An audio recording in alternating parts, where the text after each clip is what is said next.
देश के प्रधानमंत्री नरेंद्र मोदी लगातार देश को डिजिटल बनाने की ओर अग्रसर होते देखना चाहते हैं, लेकिन डिजिटल के इस दौर में लोगों की मेहनत की कमाई पर हाथ साफ करने वाले साइबर ठग एक्टिव हैं और अब तो नए नए नायाब तरीके से ठगी कर रहे हैं, जिसे सुनकर सब दंग रह गए।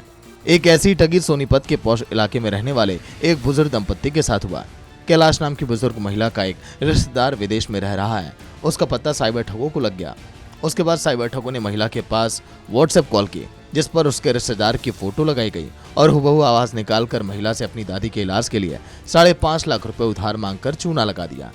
जब बुजुर्ग को इस बारे में पता चला तो लोगों के होश उड़ गए और उन्होंने इस मामले की शिकायत साइबर थाने में दी। फिर थोड़ी देर में फिर कॉल आई कि ताई जी मेरा एक काम कर दो, प्लीज़ मेरी हेल्प कर दो।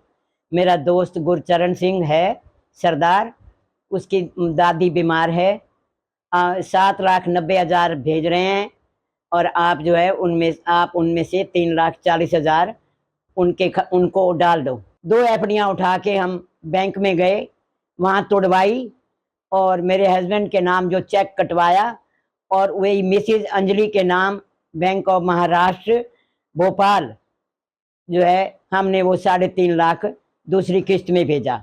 तो इस तरह 5.5 लाख जो है मेरे से धोखाधड़ी से लिए गए हैं। उसके बाद एक व्हाट्सएप कॉल आती है जिसमें वो वरुण की आवाज़ में ही बोलकर उनसे कहता है कि ताई तेरे पास एक फ़ोन आएगा गुरचरण सिंह का, जो मेरा दोस्त है, उसकी माँ का ऑपरेशन होना है और वो आपके खाते में पैसे भेजेगा और उसमें से उसके पैसे दिल्ली भेज देना।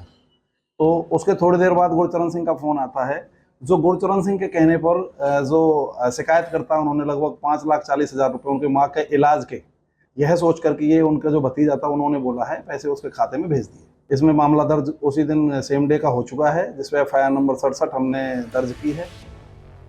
दरअसल हरियाणा साइबर पुलिस लगातार लंबे समय से साइबर ठगों पर लगाम लगाने की कोशिश कर रही है, लेकिन ये प्रयास नाकाम साबित हो रहा है। साइबर ठग नए नए तरीकों से साइबर ठगी को अंजाम दे रहे हैं, तो पुलिस भी जागरूकता अभियान लगातार चला रही है और कह रही है कि साइबर ठगों के जाल में आप ना फंसें। लेकिन इसके बावजूद कुछ लोग ठगी का शिकार हो रहे हैं। ऐसे में जरूरी है कि थोड़ी सी सावधानी बरती जाए। सूर्या समाचार के लिए सोनीपत से सनी मलिक की रिपोर्ट।